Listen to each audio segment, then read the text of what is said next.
All right, let's talk balance. Let's talk love. Let's talk detox, because I hate this stuff. I'm so tired of people wanting to know what is a detox? What's my idea of a detox? What does a detox do for you? What does a detox do for them? Well, here we go. Today we talking a damn detox in its thorough to me, in my mind. And I want y'all to tell me what you think. I want your feedback. I guess went to the final four, so I'm just like, last couple days I just been out. So basically, I'm not missing nothing by being single. Oh, baby. And that's, like we always talk about that shit. Like I be like, oh yeah, love and desire. And here I am every time thinking about, oh, I'll be giving up so much. My God. But you can't think like that. You gotta be positive. You gotta be positive. You gotta be positive. You gotta be positive. So how do you balance in that? Like, what is balance? Does balance look like, say, bro, leave me alone for an hour a day? So, I'm very much an introvert. Me too. Whenever, we have, get-togethers or gatherings, I'll be there, and then after, people leave and go back home, I'm like, I need a couple hours to myself. Yeah, like, deuce. Yeah. Like, hard deuce, too. Yeah. I didn't realize I was so horrible.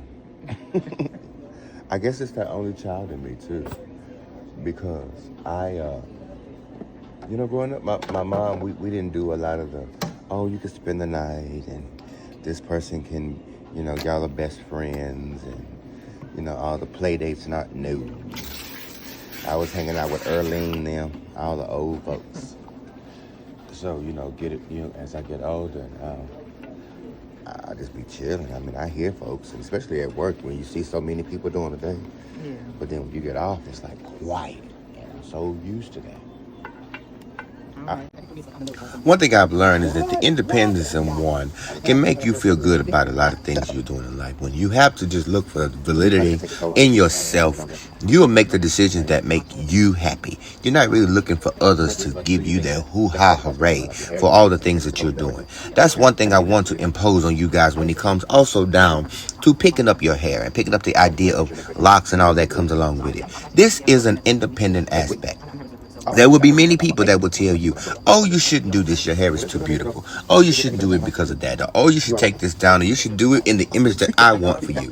This is the time when you choose the image that you want. You do this thing how you want it to. In your life, in your love, in your mindset, in the ways that you walk outside and all the above. So when I realize that this is the type of mindset that we have with one another, and I ask you all those questions about taking vacations and going to take some peace and time for yourself, you're going to come and get this bust down too with that time. Because I'm going to make sure I scratch that scalp so good, I'm going to put you in an island of Tahiti, baby. You're going to catch these hands. On those, apple cider detox, treatments for locks. Do you think that they work or not really? Okay. I'm going to answer your question first, and then I'm going to answer it from a stylist perspective. Okay. Do I think something of that sort would get grease out in old heavy products? Mm-hmm. Yes. Okay. Do I find that it is necessary? No. Okay. Did you have to do that to your fro? Oh, no. I never did. I thought about doing it, but I'm like... No, I'm just asking in general. Yeah, the one you do to a fro, would you do it to brakes? Did you do it to a relaxer? Did you do that to anything, any other hair service? When you did something of that sort, it was to get down to the nitty gritty, like on metals and different things of that sort, bathtubs, porcelain. Why did we start needing that shit for hair? I'm watching people do the videos, and I'm like, okay, I see they're getting the build up out, but I'm like, I see that you don't offer as a service. How do you get build up? I would assume sweat or too much product. Yeah. Build up is excessive in the scalp. That's excessive anything. Build up is built up. It had the ability to sit and hold. So two things happened. You didn't shampoo properly, and you used too much goddamn product. Have you ever, during the entire time of you coming to me, have you ever seen anything up in your hair? Nope. No. So that's why I don't offer it, because it's not necessary. We've never had a time where your hair was left with old shit. And if I'm your stylist and taking your money, No. That's not my job. My job is to make sure I get everything out, get you good, get you relaxed, get your mind good, and just have you comfortable. Going back out there in that world and everybody's like, oh, your hair smell good, it look good, you look good. That's when your job is rendered properly. Now when you walk in here and give me money, but still walk back out with old shit. See, one thing y'all cannot do is y'all cannot tell me that y'all tired of people with all these false accusations and false mindsets towards the thing. They mad about this and they mad and talking and saying that and they saying you look nasty, they say you look ugly, they say you do and all that. But then you don't even want to wash your own client hair. You got people out here that just coming out the shop, just musty, funky, and stinky. Just sticky. Why you putting all this in folk head and you gonna charge them another 37 cents in a loaf of bread to take the shit out? Who are you? Who gave you the ability and the crown to just come out here with this new weird ass price menu? I'm gonna give you a light shampoo for $1. I'm gonna give you a good shampoo for $3. But if you want that Mr. Car Wash, you finna give me $12. And then you wonder why your clients got seborrheic dermatitis crawling down the crack of their ass and broke and ain't coming back to you, or they got them weird ass one lock on their forehead. It's the difference. You put out what you get in. Bye. I'll see you later. You know what's crazy? So there be clients like I be trimming their hair, right? Oh, my old clients or my clients have been with me for a minute. So I trim their ends. And the moment I trim their ends, I look at it, and that be like the oldest hair, right? It don't be shit down there, bro. I be like, yes, this is clean hair. Other clients I clip their hair, I don't even show them. I be like, girl, you don't want to see this dust, child. I ain't even gonna put this on your mind. Let you go and throw this in the tray. Clean hair is the way. It is the way. You already shedding hair. It's already old hair. You don't want to put acid to that. You know what I'm saying? You don't want to put nothing that's going to dehydrate that, deteriorate that. You want to put things that are formulated to deal with the fibers of the hair. That's going to keep it clean. That's going to train it. That's going to do everything, because these people will listen to your demands. They're listening to these people put these glues and these very harsh products in their hair. And as they're listening to that shit, they are creating that shit for you. They're making millions on your bald ass head. You hear me?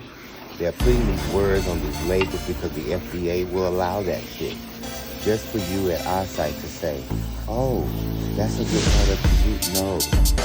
I just said that one time for the two time for the people in the back. These people will hear you do crazy shit. They will help you with your crazy shit and watch you go down the drain. And when you go down the drain with the next person come up with their next crazy shit, they gonna do it too. But until then, I'm gonna be busting them down with that sea moss and that almond avocado. They gonna be over here in my corner, almondy and sea moss and just as smooth as they wanna be. Cause ain't nobody got time for that. I'ma rub all this in your soul, put this on your mind. You better walk out this door in a black, healthy, beautiful way.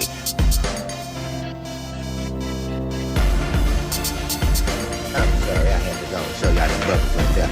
I just couldn't get past it. I thought I was gonna throw it away. Nope, I brought it back. Oh, bubbles, head to toe, make it wanna flow and go. Bubbles, head to toe. Now, as we got my girl into the lock dungeon of love, we went ahead and got the party started. Now, the main thing we wanted to focus on with my girl here today was we're gonna make sure that everything that we have been doing is in line with one another. We always check our work. Now you see those blues, that's very loose, straight hair. And catch this, y'all didn't see no freeze with that. So what we do, the antidote for her, we go in with that, making sure that she is saturated with light products. Everything about this whole thing is light. To the YG type, light. What? Hear me? Understand. Also, Dex, light. Used in a very light manner. You don't see no product overload here. Now, she gets a very tight, well-kept 2-strand twist. And she does this in line. She keeps them 2 to 3 weeks at max. She takes them down for a week and allows the hair to relax. That way, her hair does not have no crimps, no lumps, and no bumps. And I make sure that I do this tight enough to make sure that all those little loose hairs can go right in there and keep it smooth. That way, with that straight, loose hair, and everybody else will have a lot of frizziness with, she does not. Also, I make sure that her little rubber bands at the end are only wound 2 to 3 times. She don't need to be 5 to 6 or 7 times, taking a million times to get them out. Need to be a really easy come off. So now, once I put Dex on here and put her under the dryer, we're gonna go in with our next thing. Now, coming from the dryer, look how easy this is, how bouncy that is, how loving that is. Now, this is the oil we're gonna go in here and use. Now, this oil, I like it because it's nothing but straight oils, formulated to be straight oils, nothing but. You don't